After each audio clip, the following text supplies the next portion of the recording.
All right. So I got a good one for you here. Okay. This actually came from somebody that I know that sent in this question. All right. So you have a team out that's working for you, and they've been in Europe, and it's Friday, and the boss is getting ready to fly back to the U.S. after the end of business that day. And the agent that you have with him, that's covering him that day, texts you early in the morning and said, hey, boss, is it okay that I jump on the plane with the boss? That'll get me home 5 hours faster. And they want me to get on the plane with them. What do you say? It wasn't planned for him to jump on the plane. Right. He has a ticket to fly home the next day.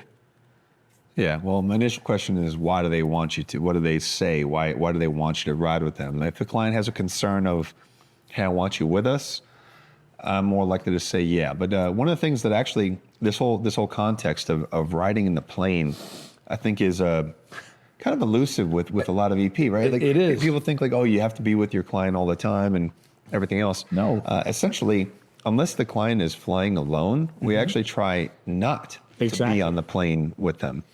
So it's kind of backwards of what most people think. And honestly, this is one of those things where I actually use this context right here to try to gauge someone's true experience with this, because they think they're going to be on the plane, and everyone thinks it's cool to ride, and it is cool to ride in a private plane over to Europe and everything else.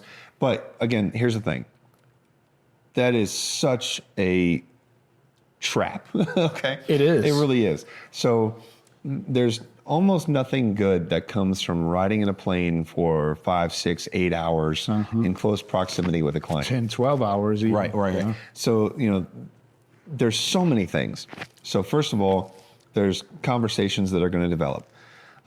Second, there's a lot of downtime. So now you're actually, what do? Do you sleep? No. And then your client looks over at you and you're catching flies. Or you watch a movie.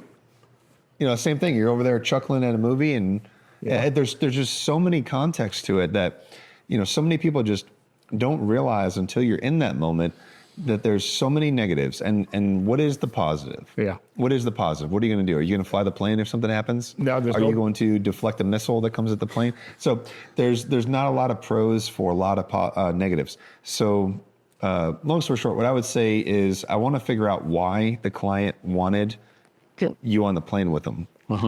If it's not a security concern, no. Or at least try to say no. Oh yeah. Talk around it. There's some reason why they can't. Yeah. But I don't know. What do you think about it? Well, I think first of all, the agent should be trained to not put themselves in that trap. And I like what you said about the illusion of it being cool on the plane. Yes, it's cool to have been on a private plane, but depending on the configuration of the plane, are you sitting on a jump seat the whole way? Are you going to sit on a couch right before the bathroom, so you have to look at people the whole way? Is it individual seats? I mean, which seat do you take? Because typically the principal has his own seat that you want to sit in, right? The whole thing of I'm not pretty when I sleep, right? And if I'm on a plane, I typically fall asleep.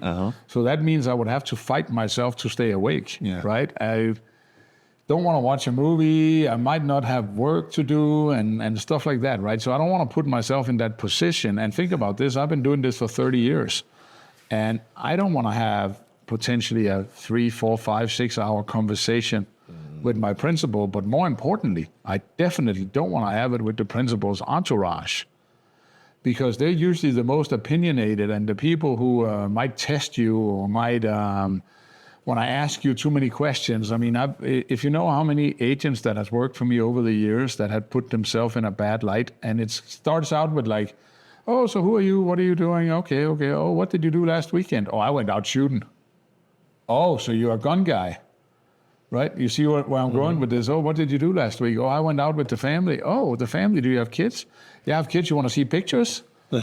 I mean, it's such a slippery slope. So if you're not very, very experienced in how to not put yourself in those kind of conversations, I would definitely say don't go on the plane unless we absolutely have to. Right. Yeah. Also because it's not fun. I mean, at the end of the day, and there's the other thing too that I mean, I always set up, if we have the possibility, we should not leave the last country before the plane is out of that airspace, because most problems that make a plane come back happens within the first hour or so.